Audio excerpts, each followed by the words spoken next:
It's Alp Mehmet, Chairman of Migration Watch. Alp, very good morning to you.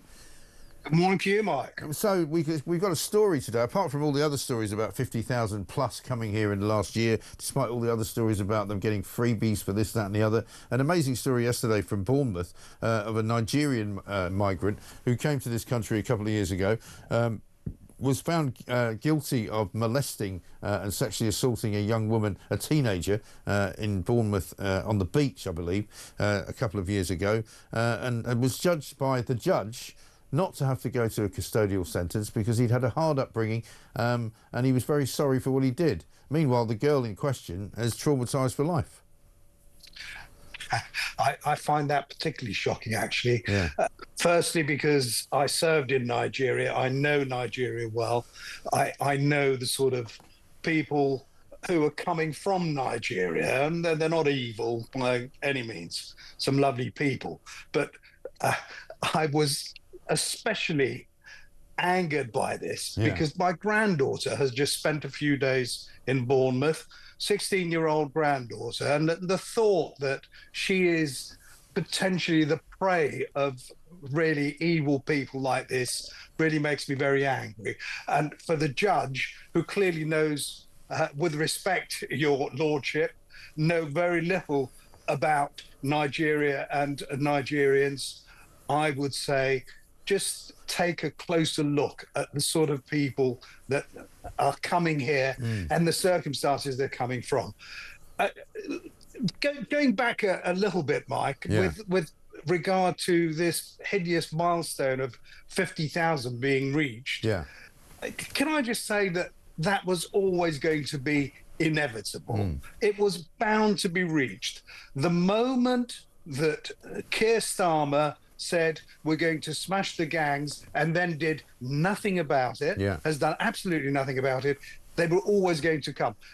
You've probably seen in the Sun this morning, Alexandra 420 TikToking away about how wonderful it is and encouraging others to come. That's what we're up against, and that's what the government is not tackling. No, but also, is it not, I mean, a lot of people ask me this question now, is it not time that we somehow got an assurance of some description or a promise from our politicians that if they don't do what they say they're going to do, that they should suffer some kind of sanction, you know, whether it be a financial one, whether it be the end of their tenure, whether it be a chance to call another election. You know, we can't any longer put up with, I don't think, more and more lies coming from central government, coming from senior ministers and indeed the Prime Minister, just lies about what they say they're going to do to stop the gangs. I mean, yesterday we played a sort of selection of clips from a video the Home Office put out last week in which there was the border commander, you know, there was sort of British intelligence officials, people who were on the small boats commandment, you know, all talking about the plan that they were going to put into place to stop this thing from going on,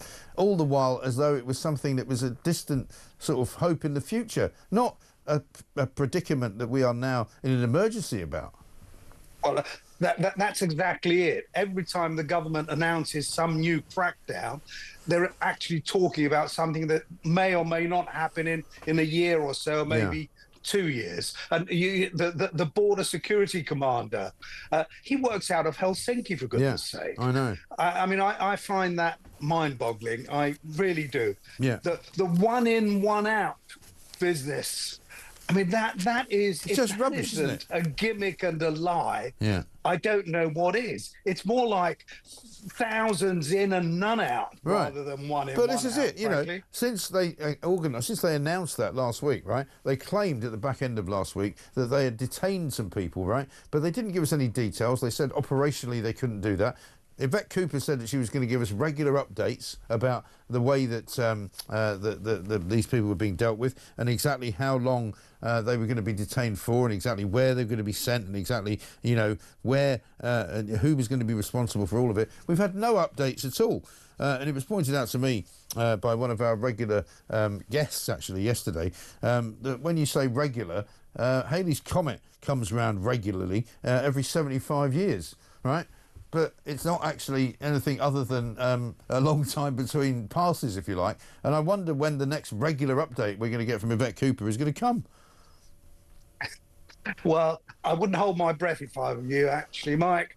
I suspect that the next regular update is going to be another gimmick, which that's what all we've had Yeah. since this government came into office. Gimmick after gimmick after gimmick, even though they claimed that that's what the Tories were actually up to. Yeah. All governments engage in this sort of thing, admittedly, but the results of them failing in this, with what's going on now, is really horrific. It doesn't bear thinking about. The 50,000 or so who are going to come by the end of this year, just keeping them for a year is going to cost £40,000 each. That's £2 billion. That's outrageous. In a year. Yeah.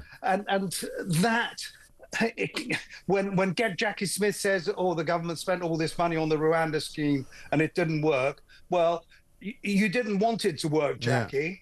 You didn't want it to also, they've spent even more money, by the way, with the French, who have done the square root of nothing for us. I was going to say the same thing, Mike, and look at all the millions that we've given to the French.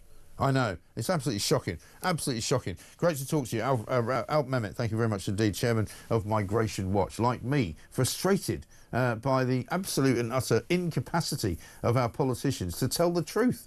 Why can't they tell the truth? What's going on with them?